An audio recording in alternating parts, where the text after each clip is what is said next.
Recording studio आमी। एक कोना पल के दूरी सहाय छोड़िए के माल हमर ससुरा में जाई।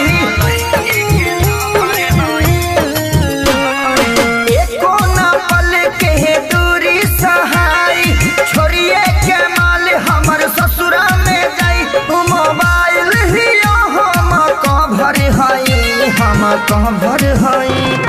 अरे यार होय विकासवा हो, विद्यावा हो, सोनोजवा हो, दीपका हो। अरे मोर रे आ तू कौन बारा हो? जनी हाला कर बरियात वाला भाई हम लड़की के लवर होई।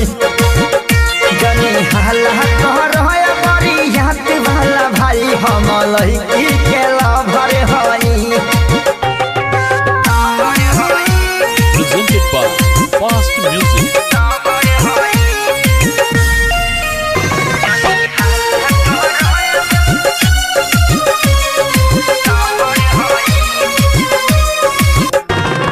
मिले खातिर हम आइनी दुआरा पह तोहरा पिटैनी। मुहवा फुला देला सरऊ एक पुरियो ना खैनी।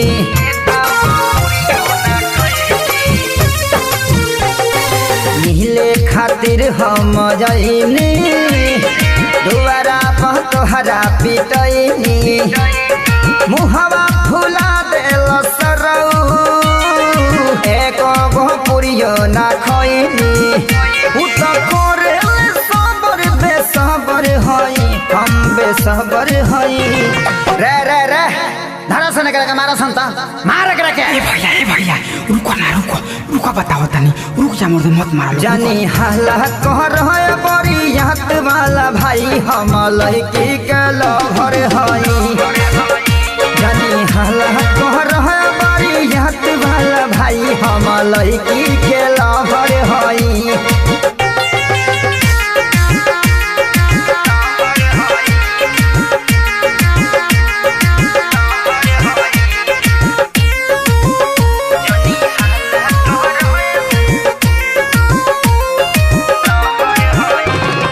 सुनाए इरशाद बेदर्दी लागल होई उनका हरदी।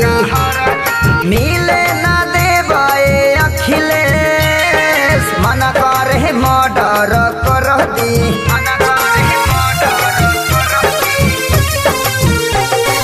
सुनाए इरशाद बेदर्दी लागल होई उनका हरदी। मिले ना देवे काकू बलमुआ मन करे मर्डर कर दी। खुलल कसिया के ऊपर हम रहबर हई हम रहबर हई। रे ते कहाँ के हईस रे?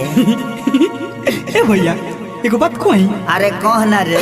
केहू से कहबो ना नु? ना ना हो जोन किया मंडपो में बैठल बिया नु ओकरे हम लवर होई। जानी हाला कर बरियात वाला भाई हम लड़की के लवर हई। जानी हाला कर बरियात वाला भाई हम लड़की के